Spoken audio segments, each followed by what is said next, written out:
Late on the afternoon of June 14th, 1931, a 59-year-old man named Dr. Adolf Ruth climbed off his donkey that he'd been riding on for hours through the Superstition Mountains in Arizona. Once he was off the animal, the doctor shook his legs to work out the cramps, and then he just took in the scenery all around him, and as he did, he smiled. Now, to the average person, what Dr. Ruth was seeing in front of him would look very impressive. There were all these jagged peaks on either side of him that jutted straight up into the sky that almost looked so steep they couldn't even be climbed. And this mountain range was cut through all over with all these twisting and turning canyons that almost seemed like a maze. Also, high up in these mountains were all these caves where people used to live, but now they were abandoned. In fact, today, if you were to travel through the Superstition Mountains, you could go days without seeing another person. And that was true back in 1931 when Dr. Ruth was there. But Dr. Ruth knew that where he was standing right now, between two towering rock walls,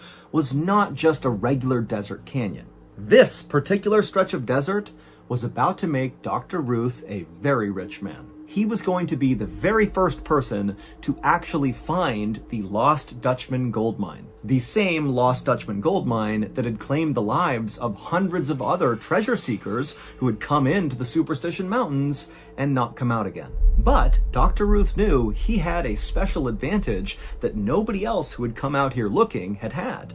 He had a treasure map that was going to show him where this treasure was, and he knew it was right nearby.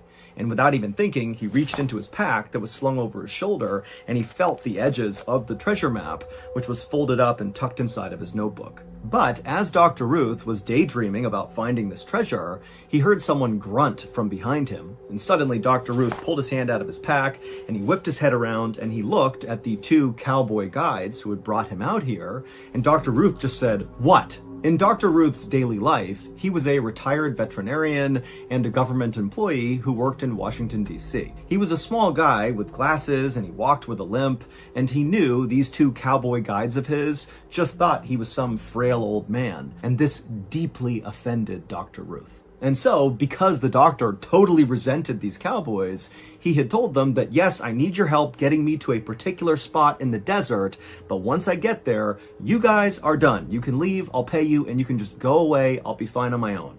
And as it happened, they had reached this particular spot, and now Dr. Ruth is looking at these guys like, all right, let's go, get out of here, you don't need to be here anymore. But the cowboys, now that they were at this spot where they're supposed to go back home, they kind of hesitated before they left, because they looked at Dr. Ruth and they did think he was kind of a frail old man, and they knew all about how all these people had died going into this canyon to look for this treasure. And so the cowboy who had kind of cleared his throat and made a noise to get Dr. Ruth to turn around, he chimed in and said, "You know, doctor, I don't know if this is a good idea for you to go in there on your own." And Dr. Ruth, again, is super offended, and he just says to the cowboy, "I'm fine, just go. I'm gonna set up camp, I'm good, get out of here." And then Dr. Ruth pulled out his wallet, he handed some money to the cowboys took the money, they looked at each other and just kind of shrugged, and then the cowboys turned around and began galloping away. And as they did, Dr. Ruth was standing there feeling kind of proud of himself for getting rid of these guys. But as they kind of faded into the distance, Dr. Ruth turned back around and he looked out at the landscape. And suddenly, now that he was actually all alone, a lot of his bravery was now gone. Now he was feeling maybe a little apprehensive. But Dr. Ruth reminded himself that he knew what he was doing. He was not a frail old man, despite the way he looked. He could handle himself, and he certainly knew this area well. He had a map, he'd be in and out, he would get that treasure, and then he'd be rich and famous. And so, with that in mind, Dr. Ruth grabbed his things off the ground, he hopped back on his donkey, and he began slowly marching his way deeper into the canyon. A little while later, as the sun was starting to set, Dr. Ruth decided it was time to stop, and so he stopped his donkey, he hopped off, he found a clearing by the side of the trail, and he began setting up his campsite. And then finally, once the canvas tent was all set up and his campsite was good to go, Dr. Ruth started a small fire, and then he rolled a small boulder in front of the fire and he sat down on it, and then he reached into his pack and he pulled out that notebook, and from inside the notebook he pulled out the old fragile treasure map. Dr. Ruth's son had acquired this treasure map from a man in Mexico, and this man in Mexico apparently got it from a family that used to do mining in the Superstition Mountains, and they had drawn out this map before apparently they were all massacred inside of the Superstitions, but somehow or another, their map they had drawn about where they thought this treasure was had survived, and so Dr. Ruth's son had gotten this map and given it to Dr. Ruth. And so Dr. Ruth held the map up and he stared at it for a second. And as he did, he couldn't help but be drawn to this huge rock formation way off in the distance. So not on the map, but actually in real life, basically far down the canyon, there was just this massive rock formation. And for a second, Dr. Ruth was looking at it, thinking it kind of looked like a huge oversized gravestone. And in a way, it kind of freaked him out. But he looked back at the map and he realized there actually was a drawing on this map that clearly represented this big rock formation. And on the map, it had an arrow pointing to this little drawing, and it said this thing, this big rock formation, was called Weaver's Needle. And according to the map, apparently the treasure was right near Weaver's Needle. And so Dr. Ruth was like, great, tomorrow I'll head straight for Weaver's Needle, I'll find the treasure, and I'll be rich and famous. And on that note, Dr. Ruth folded the map up, he tucked it back into his notebook, put it back in his pack, and then he took his beans and meat off the fire and he began to eat. And as he did, he whistled periodically to fill the silence that was filling the entire canyon.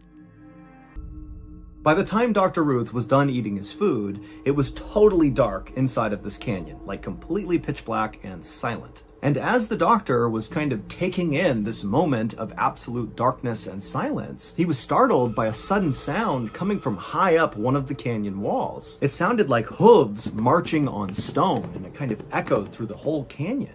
And for a second, Dr. Ruth felt relieved, even though he had been adamant, especially to the two cowboy guides, that he wanted to go into this canyon by himself.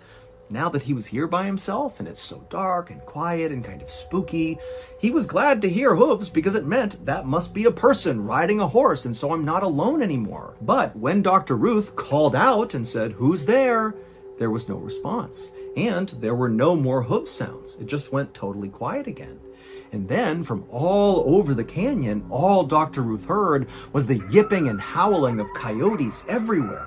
By this point, Dr. Ruth couldn't help it. He felt terrified, and suddenly all he was thinking about were all the stories he had heard about unseen predators lurking in the shadows, stalking people who come into this canyon. And so Dr. Ruth decided, you know what, I'm just going to bed. And so he extinguished his fire, he packed up his things, and he went inside of his tent, and he laid down inside of his bedroll. And even though he knew he really wasn't actually safer in here, all he had was, canvas tent material protecting him from the outside world, but mentally, being inside the tent, he just felt safer. And so Dr. Ruth would lay in his tent in the total darkness, kind of on edge for a while, wide awake, listening intently for more hoofbeats or something out there. But there were no more sounds, the night remained silent and dark, and eventually Dr. Ruth fell asleep.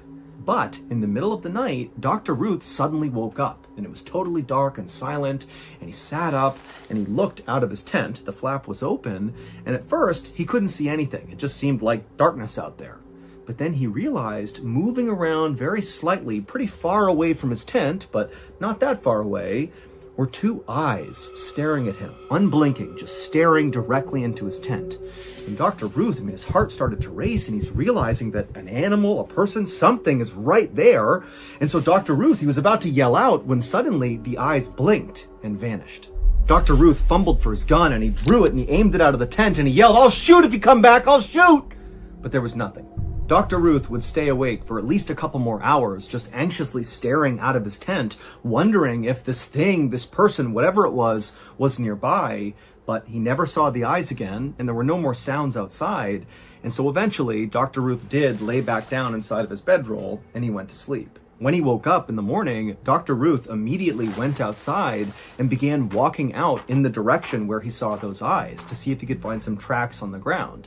In his head, he was hoping he would find a bunch of coyote tracks, and that would explain, what these eyes were. Even though in the back of his head, he's thinking that didn't look like a coyote. And so as Dr. Ruth began walking in that direction, he did begin to see loads of coyote tracks all over the place. And so he's thinking, there it is. It was a coyote. My brain's just playing tricks on me. But he got maybe 15 or 20 feet away from his tent, and he noticed there was another set of tracks that were not coyote tracks. They were human tracks, or what appeared to be human tracks, like barefoot feet tracks, except the size of them were really small, like a child's foot. Now, Dr. Ruth was a really small guy and wore a men's size 6, so he had very small feet. And for a second, Dr. Ruth thought, oh, maybe these are my footprints. But he was like, I wasn't over here, and I wasn't walking around barefoot. So whose tracks were these? And then, making it worse, Dr. Ruth noticed these little prints, these little human-looking prints. They walked all the way over to the side of his tent, and they appeared to circle his tent over and over again. But then the prints didn't wander off and disappear. It's almost like the prints just continued in a circle, and then whatever this was making the prints just stopped where it was and vanished. At this point, Dr. Ruth was terrified, and he decided, let's just go towards Weaver's Needle, let's find this treasure and get out of here. And so he rushed back to his tent, he gathered up his things, he hopped back on his donkey, and he began heading towards Weaver's Needle, the thing that looked like a big gravestone.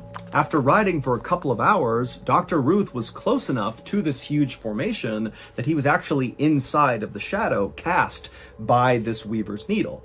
And when Dr. Ruth consulted his map, he saw that where the treasure was supposedly located was actually within the shadow of Weaver's Needle. And so he knew he was close. And so Dr. Ruth continued following the map as best he could. He turned this corner behind a rock formation, and then right up ahead, he saw this big wall of cacti that all had these axe heads lodged into their flesh, like someone had taken an axe and smacked the axe head in and then broken off the handle, but like dozens of times. And so Dr. Ruth stopped, and he's looking at these cacti, and then he looked at the map, and he realized on the map was actually a drawing that kind of resembled these cacti with the axe heads in them.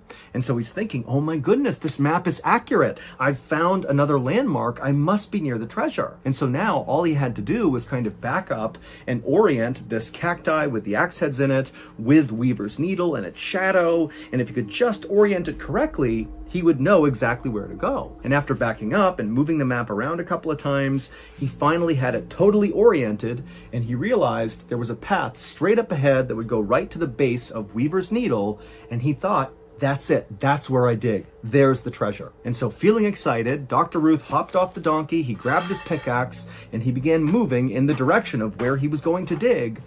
But before he got there, he heard something behind him. He turned to look, but by the time he saw whatever was behind him, it was already too late. An explosion rang out, and then everything went dark. 10 days later, those 2 cowboy guides who had brought Dr. Ruth into the Superstition Mountains, they came back out to check on him, to make sure he was okay. And they found his campsite, and it was abandoned. And they searched the entire area, all the way down to Weaver's Needle and back, and there was no trace of Dr. Ruth. Over the next 45 days, a much larger search party was launched in this area to try to find Dr. Ruth, but at the end of those 45 days, there still was no sign of Dr. Ruth, and so the search was called off, and it was assumed that Dr. Ruth was dead. 3.5 months after that big search ended, so in December of 1931, another set of explorers were in the Superstition Mountains near Weaver's Needle, the big gravestone-looking rock formation, and they would discover a human skull on the ground. It was Dr. Ruth's skull, and it had 2 gaping holes in the side of it. A month after that, another set of explorers who were in the Superstition Mountains would find the rest of Dr. Ruth's skeleton located approximately 1 mile away from where his head had been found. But while the discovery of Dr. Ruth's body did provide some closure for his family, it actually only deepened the mystery of what the heck is going on in the Superstition Mountains. Because, one, despite the fact that Dr. Ruth's skull had been found with 2 holes in it, and the fact that his skull was found 1 mile away from the rest of his skeleton, authorities who investigated his death quickly said Dr. Ruth died of natural causes, and they closed the case. And the second weird thing that only deepened the mystery was when they were searching Dr. Ruth's campsite, they would find his checkbook. And inside of his checkbook, there was all this writing that was clearly from Dr. Ruth, writing his checks. And then towards the back of this book, there was a relatively fresh-looking message, and the handwriting looked totally different than Dr. Ruth's handwriting, that just said, Veni, Vidi, Vici, which in Latin means I came, I saw, I conquered. Now, we don't know who wrote this message, but the running theory is whoever very likely killed Dr. Ruth wrote this note inside of his checkbook. But we don't know why they wrote this note. Now, eventually, people began to think that because of this note that was in his checkbook, that suggests that maybe Dr. Ruth really was on the precipice of actually finally finding this treasure, and maybe the stories were right about the Superstition Mountains, that something lurks in the canyon protecting this treasure, and when it saw Dr. Ruth was about to take the treasure, this thing killed Dr. Ruth to stop him, i.e. they came, saw, and conquered Dr. Ruth. Also, adding to the strangeness of this entire story, in 1945, so 13 years after Dr. Ruth's skeleton was discovered, an adventurer named Barry Storm published a book about his journey to try to figure out what actually happened to Dr. Ruth. And he would say in this book that when he went into the Superstition Mountains, somebody started firing a gun at him from off in the distance.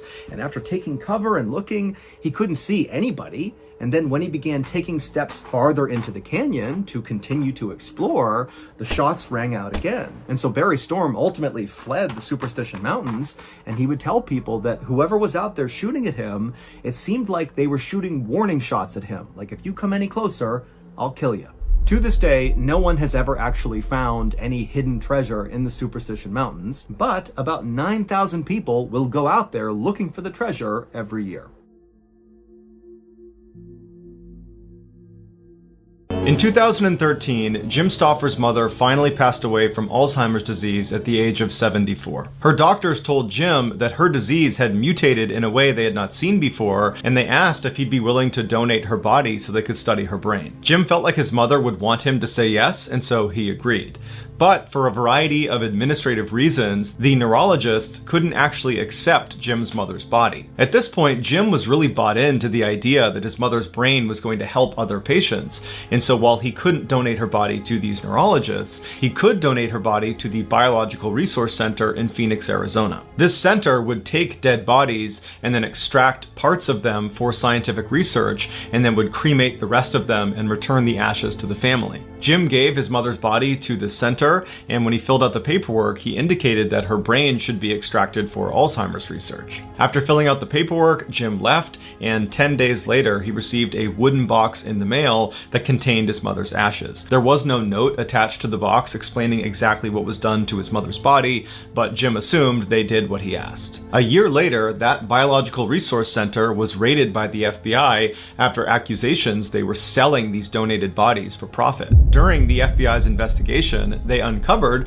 that yes, the center had been doing that and had sold at least 20 bodies to the US Army for various experiments. And one of the bodies that was sold was Jim's mother. She was sold for $5,893. The FBI told Jim she had not been used for Alzheimer's research. Instead, she had been strapped to this device that resembled a chair and then had a bomb detonated underneath her. The Army was trying to understand the effects on the human body when a vehicle is hit by an IED. The ashes Jim received in that wooden box he got in the mail were only from his mother's hand. The rest of her body was unrecoverable. Also, during this FBI investigation, they found inside the center there was a man's body on the wall with a female head sewed onto it. It appeared to be a trophy. Jim, along with 19 other families, sued the center, and finally, in 2019, they were awarded $58 million in damages. The center no longer is in operation. On a spring morning in 1870, a gold prospector named Frank Lemon rode his horse along the shore of the North Saskatchewan River, which is a river that runs through Alberta and Saskatchewan in Canada. Frank was at the back of a line of about a dozen men who had all been hired by a rich investor named Lafayette French. He had commissioned them to search the Canadian wilderness for potential gold mines. And if they found a gold mine, then French would bankroll a full-scale mining operation and pull out all the gold he could, and these men who found it would get a cut of the profits. When Frank had signed up for this job, he had thought it was a great opportunity. In fact, he thought it was such a big opportunity that he had convinced his best friend, whose nickname was Blackjack, to come along as well. But now, after weeks of searching the wilderness for these mines and not finding any, all Frank really wanted to do now was just go home. And so as this group of men continued their ride along the shore, Frank sort of zoned out and just kind of stared off into the forest all around him. And then at some point, as he was doing this, as he was looking off to his right, he noticed amongst the thick trees, there was this little trail, this dirt trail that kind of wound off into the distance. And for some reason, Frank was just immediately drawn to it. And so he pulled on his horse's reins and came to a stop and just stared at this strange trail. Frank thought about how for all this time they've been out here searching for gold, they'd basically only looked in this river and found nothing. And so he thought to himself, maybe the gold is not in the river, but it's maybe out there in the woods. And maybe this trail that he was looking at might lead them to gold. And so Frank turned back around to tell the rest of the group about his big idea, to try to go down this trail here. But when he looked, he saw all the men in the group, except for his best friend Blackjack, had continued on without him. They basically hadn't even stopped when Frank had stopped. However, Frank really didn't care that the group had left him because he was totally over this trip and frankly didn't want to be with this group anyways. And so he just looked over at Blackjack and just kind of gestured towards this trail as if to say, "You want to go this way?" And Blackjack, who was also totally over this trip, just smiled and nodded like, "Yeah, let's go." And so the two men turned their horses and began heading down this thin dirt trail off into the woods. For several hours, Frank and Blackjack continued on this trail deeper and deeper into the forest. You get a picture of very thick trees all around, and it's just this little winding dirt trail on the ground. They had no idea where this trail was going, but there was just something so powerful about this trail. It was like calling them to go. But as they rode along, Frank kept getting this bad feeling. Like he kept hearing what sounded like voices and footsteps right behind them on the trail. But every time he turned, all he saw was Blackjack. There was nobody around them at all. They were deep in the forest. And after a while, Frank kept hearing these noises and he asked Blackjack, like, "Hey, are you hearing that stuff too?" And Blackjack said, "Yeah, I am." But he too would turn around and see nothing. They were all alone. And so eventually, the men convinced themselves that, what those sounds must be is the sound of their party, who's discovered they have, left the group and maybe they're out there looking for them. But Frank and Blackjack really had no intention of rejoining the group. They kind of didn't like the group. And so they said, let's just keep on going. Eventually, the path these two friends were on led them to a stream. And so they stopped, they got off their horses, they knelt down and they scooped their canteens into the water to get a drink. And as Frank did that, he looked into the crystal clear water and he saw nuggets of gold just sitting there in the stream. Frank couldn't believe it. I mean, he's out here looking for gold, but he was not expecting to find it right here in the middle of nowhere, despite, his instinct that maybe the gold was out here. And so he just froze and he's staring at this. He can't believe it. He grabs Blackjack, who hadn't seen it yet, and pulls him over. Blackjack looks, and the two men, they're like, "Oh my goodness, we've done it." But Frank said, "Look, before we celebrate, let's see what we're dealing with here. Let's go upstream here and try to find the source of this gold." And so the two men, they got up, they're super excited. They start walking along the side of the stream, looking in the water. And as they're moving upstream, they're seeing all this gold in the water. And it's getting more and more. And eventually they reach this rock ledge. The water was pouring over down into the stream. And literally in the ledge are these massive veins of gold. They had found a gigantic gold mine that clearly nobody else had tapped before. I mean, this could be worth not just millions of dollars, but billions of dollars. And so at this point, the two friends began to celebrate. They were ecstatic. I mean, this is unbelievable. They're jumping around, they're hugging each other. And then at some point, they just kind of stopped and went silent because they realized they now had a big dilemma. So the whole reason Frank and Blackjack were out here in the Canadian wilderness was to look for gold, but they were looking for gold on behalf of the rich investor, Lafayette French, which meant they were contractually obligated to tell French if they found gold. And so here they are, they found this massive gold mine, and that's what they're supposed to do, again, based on their contract. But if they did that, French would get rich beyond his wildest dreams from this mine. And yeah, he'd cut them a check, a piece of the profits, but it would be like nothing compared to what French would get from this gold mine. Or, and this is where the dilemma comes in, Frank and Blackjack could hide the fact that they had found this mine, and then they alone could come out here anytime they wanted, take the gold, and become rich themselves. Now, granted, they would have to be kind of subtle about it, because if they started showing up with barrelfuls of gold, Lafayette French is going to find out about it and they're going to be in trouble. But, there was a way to do it where this mine could effectively be theirs and they could get rich. But obviously there was a lot of risk involved in that second choice. And so Frank and Blackjack decided that, you know what, this is way too big of a decision for us to make just on the fly right now. So let's just stay here in the area, let's camp out for the night and just sleep on this and come to a decision tomorrow. So the two men left the stream and headed over to this clearing that was right nearby and decided that's where they would pitch their camp for the night. Blackjack left to go gather firewood and Frank began to pitch their tent. And as Frank did that, as he began setting up their tent, he began hearing whispers, kind of like the voices he was hearing as they were walking in on that trail, and they kept thinking it was maybe the group that was looking for them. He began hearing those voices again. It was kind of all around him in the trees. But every time he looked, there was no one there. Now, Frank convinced himself that maybe these whispers were actually Blackjack, because he had gone off to get firewood and maybe it was him. But at one point, when Frank heard these whispers, he looked in the direction of the whispers. There was no one there, and he realized Blackjack was at the same time on the opposite side of the clearing. It could not have been him. And so Frank couldn't help but feel really unsettled. It was like there was somebody or something here watching them or listening to them, but he just couldn't tell who or what it was. But Frank just told himself to shake it off, don't worry about that. Instead, just focus on getting the camp set up.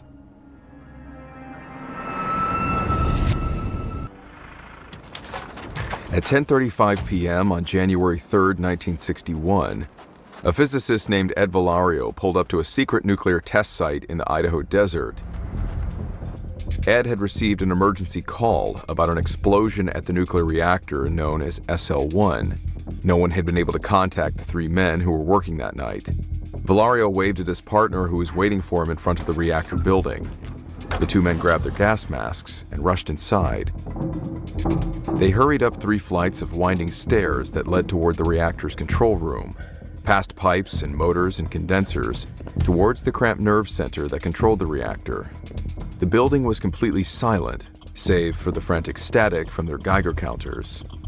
Valario glanced down and saw the needle pointing to maximum radiation levels. He'd never seen levels that high before. When Valario opened the control room door, his heart skipped a beat.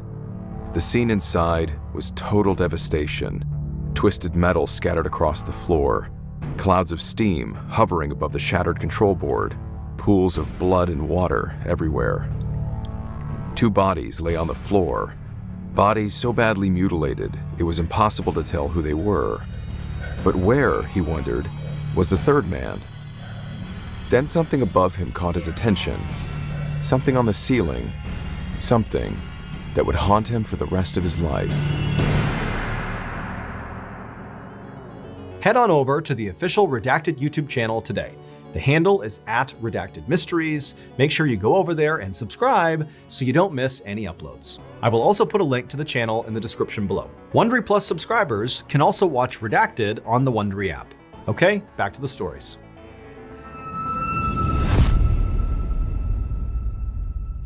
A few hours later, Frank and Blackjack were sitting on a log in front of their campfire eating rations, talking about what they were going to do with the gold. At some point, Frank said what he was really thinking about this whole situation. He told Blackjack, "Look, I think we'd be so stupid to tell Lafayette French. Why should we take a small payday one time when we can basically have an endless supply of wealth for the rest of our lives?" But when Frank looked over at Blackjack to see what his reaction was to this pitch, he could see right away that Blackjack disagreed. Blackjack was kind of looking down and he kind of turned to Frank and was like, "Look, it's morally wrong to lie here.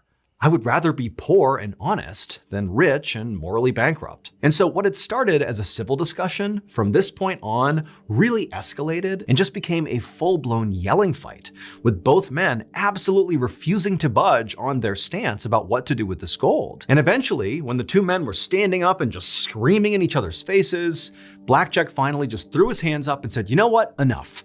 And he turned around and stormed over to the tent and disappeared inside. For a minute, Frank just stood there stewing by the fire, just completely furious that Blackjack didn't see it the way he saw it. But eventually, Frank kind of calmed down and thought, you know what? I need to go to bed too. Obviously, we are not near a decision. We need to sleep on this. And so, even though Frank was still upset, he walked over to the tent too, didn't say a word to Blackjack. He just climbed inside, got into his sleeping bag, and tried to go to sleep. But after laying there for a while, when Frank had not fallen asleep and his friend Blackjack had, he was snoring and passed out, Frank just could not help feeling enraged again at his friend. Like, how can you not see this opportunity here? Why in the world would you tell Lafayette French? That's so stupid. And so Frank just laid there restlessly, tossing and turning, listening to the sound of Blackjack snoring and getting so mad at him. And as he did, Frank went from, I need to convince Blackjack in the morning that we need to keep the gold for ourselves, to I need to stop Blackjack from telling anyone. He is an obstacle. He's not a friend. He's a problem. And as he thought about this, these dark thought loops were going through his head. Frank just became consumed with rage. It was like he couldn't control what he was doing. And in that moment, Frank found himself getting up, walking out of the tent, and grabbing an axe. And before he could even think about it, he had walked back into the tent, raised the axe, and driven it into Blackjack's skull, killing him instantly. A few minutes later, Frank was outside sitting by the campfire looking at his bloody hands, wondering what just happened. How could he have just done what he did? That was his best friend. What had come over him? It was like Frank was a different person. He couldn't understand. But as Frank was sitting there grappling with what he had just done, a twig suddenly snapped over in the direction of the tent. And instantly Frank looked over, like, who's over there? What's going on? And as he looked in the direction of the tent, he began to hear this low, guttural moaning. It almost sounded like a dying animal. And he thought for a second, like, wait a minute, is Blackjack not actually dead? Is that him making that noise? But at the same time, Frank's thinking, that's not possible. I practically split Blackjack's head in half with that axe. He can't be making that sound. But before Frank could even begin to process what he was hearing, this sound, this moaning sound, got louder and it got closer to Frank, like it was moving in his direction, but there's nobody here. And so Frank is horrified, and then right as the sound is practically on top of him, he began hearing those whispers, those voices he had been hearing in the woods on the way out here. Except this time the voices were clear. They were talking to Frank, and they were saying, you're gonna be tortured for what you did to Blackjack. And then just as soon as these voices began, suddenly they stopped. The moaning stopped, and the entire forest just went deadly silent. And Frank is just stuck there staring in the tent, wondering what's happening. And then the silence was broken by this unbelievably loud, high-pitched, blood-curdling human scream coming from the tent. And it was at that point that Frank just got up and sprinted to his horse and began riding away from the gold, his friend's body, everything. He didn't care. He needed to get out of there as soon as possible. But the second he began blindly galloping through the forest away from this area, he began hearing whispers and heavy footsteps right behind him as if they were following him out of the forest. But Frank was so scared, he didn't even dare turn around to look. He just rode as fast as he possibly could. Hours later, Frank suddenly emerged from the dark forest, and just by absolute happenstance, he arrived right in the town that he and the other gold prospectors had passed through on their way out into the woods. And the moment Frank left the tree line and actually entered into this town, the whispering and the footsteps, which had basically chased him all the way to this point, they stopped. Suddenly, Frank was all alone. Now, by this point, Frank had convinced himself that everything he had heard in the woods, the voice telling him he was going to be tortured for what he'd done, the heavy footsteps, the whispering, the screaming, the moaning, all of it, everything that had caused him to flee was actually the ghost of Blackjack. That after he had killed his friend's spirit had immediately risen and sought revenge on Frank. That's what was happening. And this horrified Frank so much that he didn't care at all about the gold anymore. He just wanted to get out of the spiritual danger he thought he was in. And so as he rode into this village, all he looked for was a church. And when he found the church, he went to the front steps and he sat there waiting for the priest. At dawn, the priest finally arrived at the church and found Frank sitting there looking horrible. And Frank instantly stood up, rushed over to the priest, and began begging him to save him from Blackjack's ghost. Now, at first, as the priest listened to Frank tell his story about this ghost, he just thought that Frank was crazy. But once he got Frank to slow down and sort of go over the details step by step, the priest realized that perhaps there was some truth to this story. It sounded like it was probably true that Frank really did find a gold mine with his friend named Blackjack, and at some point, the discovery of this gold mine prompted Frank to murder Blackjack. But despite the fact that this man, Frank, had just openly confessed to a murder, the priest could only focus on the gold. The gold that apparently Frank had found out in the forest. It was like this intense feeling had come over the priest, this darkness that just made him suddenly so greedy. He had never felt this way before in his life, but it was like he was laser focused on finding a way to claim that wealth that was just out there right now. And so against all his better judgment, the priest turns to Frank and says, "You know what? We'll help you. But for right now, you need to get out of town. Get out of here. Don't come back. We'll go out, we'll find Blackjack, we'll give him a proper burial, and that will protect you from his ghost." And so Frank was so thankful to the priest, and he took off, not realizing that the priest did not care at all about Frank at this point. All the priest cared about was getting Frank out of the picture so that that gold mine out in the woods could be his. The next day, the priest asked his friend, an outdoorsman named John McDougal, to head off into the wilderness to try to find Frank and Blackjack's campsite. And so that's what John did, and after a few hours of looking, he found the campsite. And sure enough, he found Blackjack's dead body still inside of the tent with the axe lodged in his head. And right away, John, the ever-loyal friend to the priest, began doing what the priest told him to do, which was to bury Blackjack to cover up the murder. Because the priest and John were planning to claim this gold mine for themselves, and they couldn't have this murder getting out to the public, because then officials would come out and investigate the scene, and then they would find the gold mine. They couldn't have that. And so John began digging a grave for Blackjack, and as he did, he began hearing whispers all around him in the trees. Remember, he's all alone out there. And so he began looking around, trying to figure out who's out here. Did somebody follow him? But there was no one. John did his best to keep trying to dig as quickly as he could, but these whispers, these awful voices, they just kept getting louder and louder and more pronounced and closer to him, eventually to the point where John was spooked. I mean, John was this avid outdoorsman who routinely spent time by himself out in the wild, but here he was feeling very unsettled by these voices. But despite his fear, John did what he was told and dug the grave as fast as he could. He grabbed Blackjack's body, threw him inside, he covered him up, and he put a couple of big stones on top of the gravesite to kind of make a makeshift tombstone. And then afterwards, again, despite feeling totally unsettled out here, John did the next part of the plan, which was to go look for gold, go to the stream, find the gold these guys were talking about. But as John is down by the water looking for gold, he began hearing more and more of those voices all around him. He kept spinning around, but nobody was there. And then finally, this awful high-pitched laughter cut through the trees. He whipped around, there was nobody there, but it was so terrifying that John just abandoned the search for gold and just hopped back on his horse and fled out of there. But within a couple of days, John and the priest had convinced themselves that those weird noises and that laughter that John had heard out there was just some bird, that it was all in John's head, he was spooked for no reason, when in reality, it was just that incredible pull of that gold being out there waiting to be claimed. It was like John and the priest, they couldn't not go looking for it. And so John decided to go back out into the woods. Except this time, he did not go alone. He brought a group of men with him. And so this group, led by John, retraced Frank and Blackjack's steps down that skinny trail all the way to their campsite. And when they got there, John just froze. He could not believe what he was seeing. The rocks that were sitting on the grave where John had just buried Blackjack were gone. These huge rocks just missing. And also, the tent, the bloodied tent where Blackjack had been murdered, had also been cleared. There was no trace of it anywhere.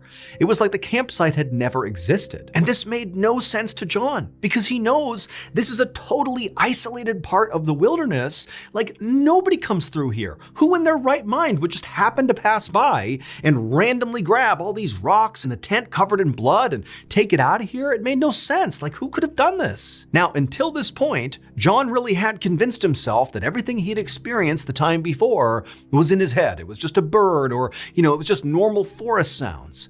And he also, like the priest, had convinced himself that Frank's original story about Blackjack's ghost chasing him out of the forest was just the ramblings of a crazy, guilty man. A murderer's guilty conscience had created that story. But now, as John was surveying the scene in front of him, he couldn't help but think, maybe this place is haunted. And so once again, John just turned and fled. He and the men, they got out of there as fast as they could. And when John got back to town, instead of going to the priest, he just went right to the bar and just started drinking. And he kept on drinking. until he died of alcohol poisoning just a couple of days later. And John's death started a chain of unexplained catastrophes, all connected to this gold. First, the priest, after discovering what happened to John, didn't really spend any time grieving the loss of his friend. Instead, the priest just saddled up and headed out into the woods to find the gold himself. However, he found the trail that led out to the campsite and to the gold had been destroyed in a forest fire. Then, Lafayette French, the rich investor who had bankrolled the original expedition, he heard about the mine and decided he would go find it. However, the guide that he hired to take him there literally died on the way into the forest. By this point, French had heard all the stories about how, Blackjack's ghost was out in this forest haunting the area, preventing people from finding the gold. But French ignored all those stories. Just like with Frank and the priest and John, it was like that gold had an unbreakable hold on him.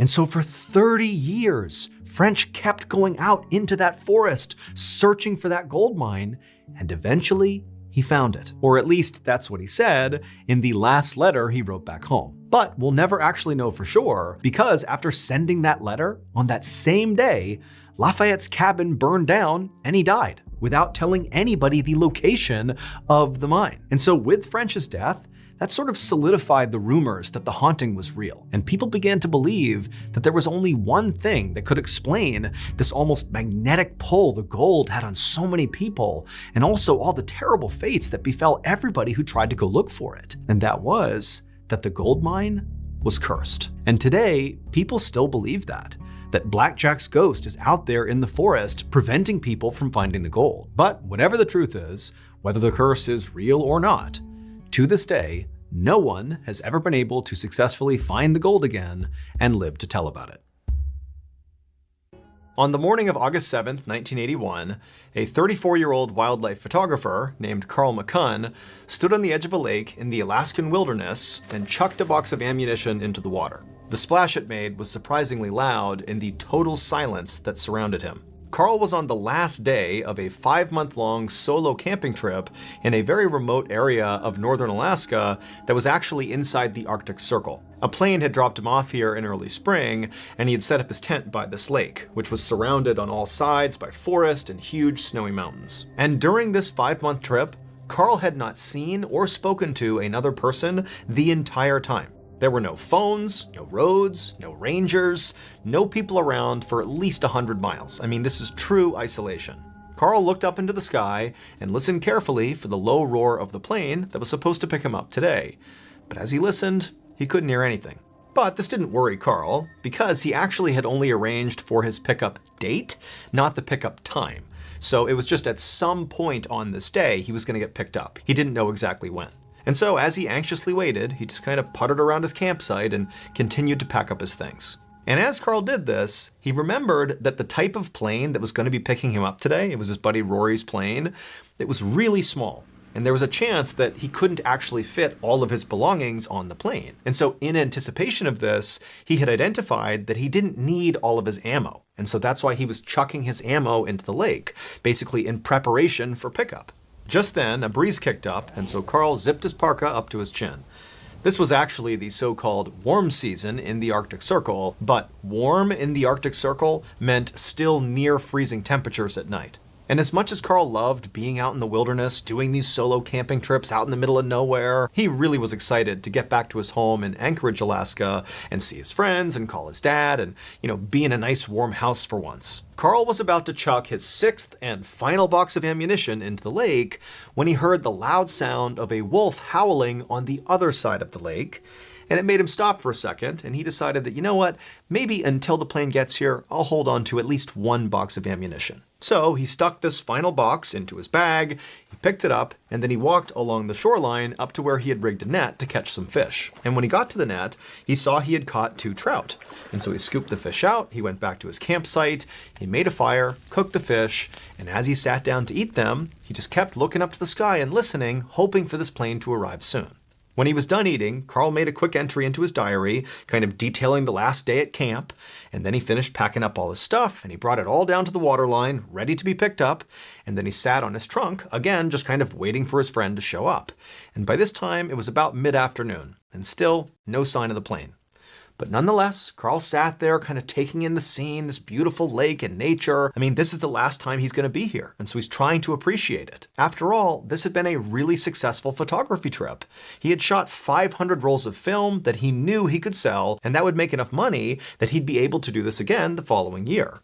And so as Carl sat there taking in the scene and daydreaming about next year's trip, he noticed the sun was beginning to set. And when he noticed this was kind of like the first time that Carl actually became worried. This far north, the sun stayed out for nearly 20 hours a day in the summer. And so if the sun was setting right now, that meant it had to be near midnight. And so his friend Rory, who was supposed to pick him up today, at some point today, well, now that we've hit midnight, Carl knew his friend had officially missed the date. And Carl had no way of contacting him to see what had happened or when he would be here. And so as dusk fell, and still there was no sign of Rory, Carl continued to get more and more anxious. And finally, he had to reset up his tent, and he crawled inside, got in a sleeping bag, and went to sleep praying that his friend would be there the next day. The next day, Carl got up early and packed up his stuff and waited by the shoreline for his friend, but all day he waited, and the plane still never came. Carl tried to convince himself that, maybe his friend got mixed up on the dates, or, maybe something came up that's delayed him a couple of days, but he'll be here. But then another day came and went, and then another, and still no plane. And it was around this time that Carl remembered something that made him feel sick to his stomach. On the night 6 months earlier, when he and Rory had discussed pickup plans, Carl remembered that night had been filled with drinking. I mean, these guys were just laughing and having a good time. And at some point, as the beers were flowing, Carl had asked Rory, "Hey, can you pick me up on August 7th at the end of my trip?" And Rory had said, "Yeah, I can probably do that." But Rory had also said that he would have to check his schedule first before he could 100% commit to this. And Carl, in his excitement about going on this trip and getting ready for it and all that, had just forgotten to follow up with Rory and make absolutely sure he could pick him up. And so now Carl was realizing that Rory wasn't delayed or mixed up about the dates. Rory wasn't coming. And Carl knew there was zero chance of another plane just happening to fly over the area and that plane picking him up. I mean, for the entire summer Carl had been out here, he had literally not seen any planes. His best hope was that his dad or maybe one of his friends would report him missing. But he knew that was unlikely, and it actually was his own doing. Carl traveled constantly and almost never told people where he was going or when he'd be back. And on one trip recently, Carl had gone out and missed his return date, and his dad had been concerned about him and so called the police. And when Carl had come back and realized what his dad did, he told his dad to never do that again. Never contact authorities if I'm late, I'm fine. And all of this meant now Carl was going to face a brutal Alaskan winter all by himself with limited supplies and only a single box of ammunition.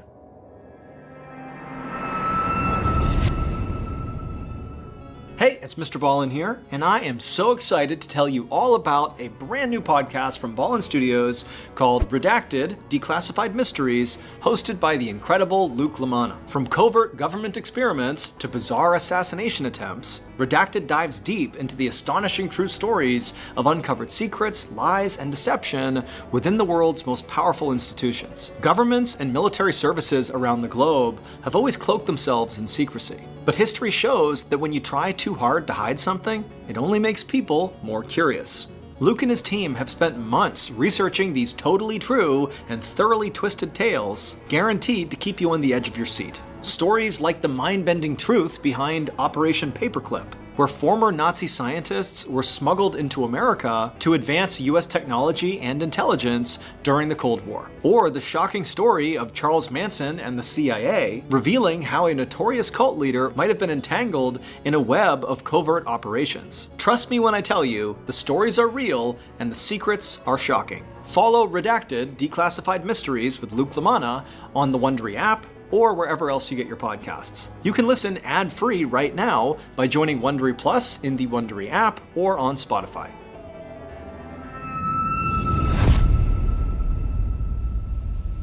A few weeks later, at the end of August, Carl was still stuck out in the Alaskan wilderness. By now, Carl had fully accepted that Rory was not going to come pick him up, and Carl was doing his best not to fixate on his stupid mistake. He figured he had two choices. The first one was that he could just stay put and hope to be rescued. This was the conservative option. He knew how to get food and also firewood near his campsite, so he wouldn't starve to death and he wouldn't freeze. But this would only keep him alive. This would not actually get him rescued. The other choice was that Carl could pack up his campsite and attempt to basically hike out of here 75 miles to the nearest city, called Fort Yukon. Now, this could get him home, but with it came a much higher chance of death. If Carl did the hike, well, those 75 miles would be over extremely rough terrain with absolutely zero human-made trails. And so one little slip up and he could fall and get hurt or get lost. And also finding food was sort of a toss-up, and the weather at best would be brutal and at worst would be fatal. Plus, the entire region those 75 miles were in was absolutely teeming with wolves. Carl knew both of these choices were bad. But he was running out of time to make a decision. The brutal Arctic winter was fast approaching, and if Carl was going to attempt this horrible hike, he would really have to do it soon. And so as Carl thought about what he was going to do, he trudged his way over to one of his rabbit snares, and he was so happy to see he had caught a rabbit. And so he took the rabbit back to his camp and he cooked it over the fire. And as he's eating it, he's thinking, you know what, this isn't so bad. I caught food for now. I mean, this will keep me alive at least for a couple of days. You know, maybe I should just stay here.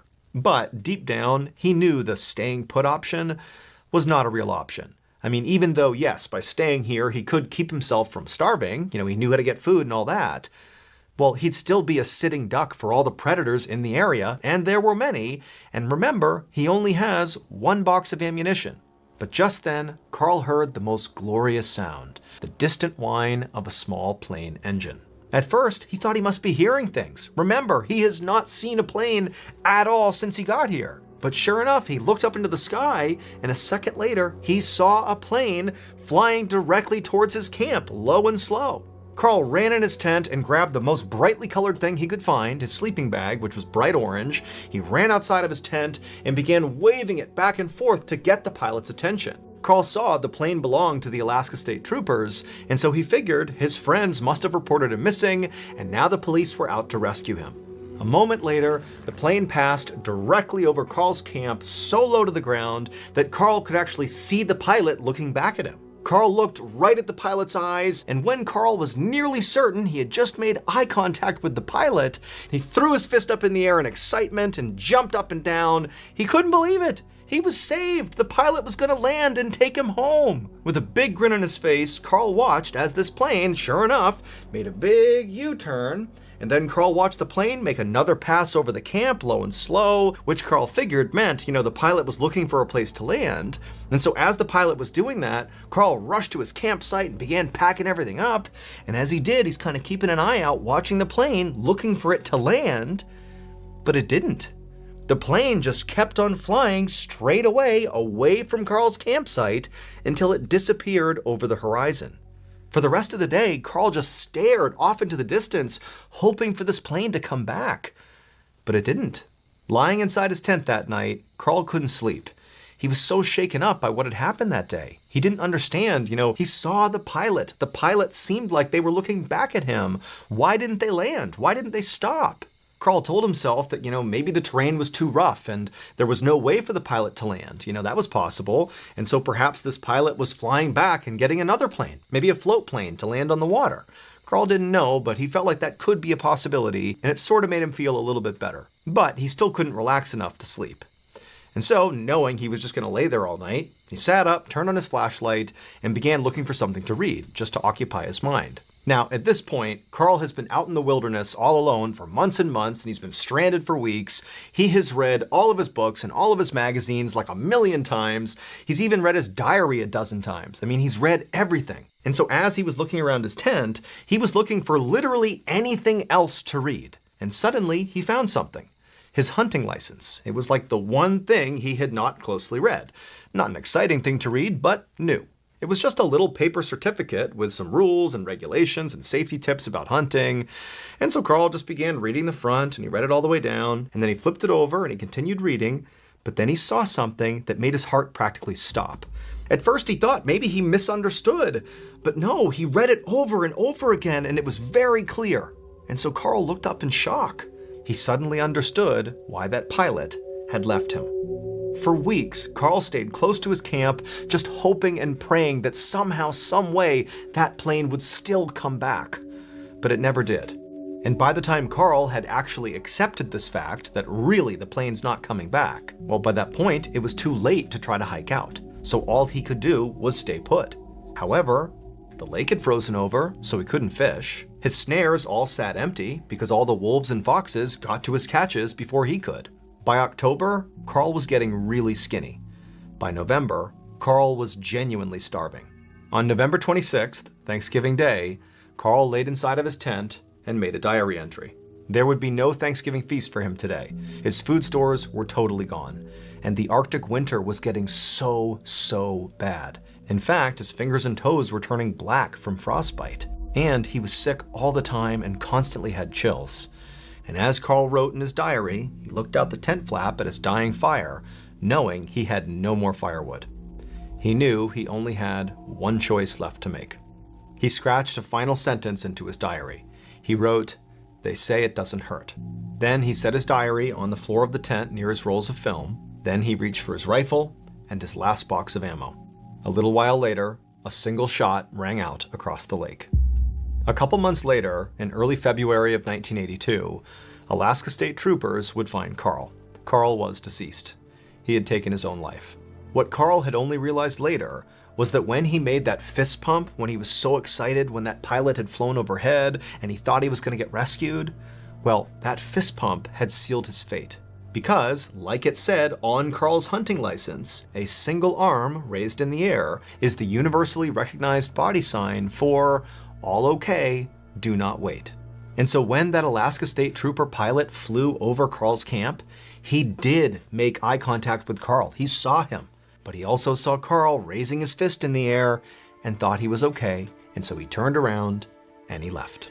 If Carl had only read that hunting license a little bit sooner, he would have known to have raised 2 hands in the air as the pilot flew over for the universal sign that means, pick me up.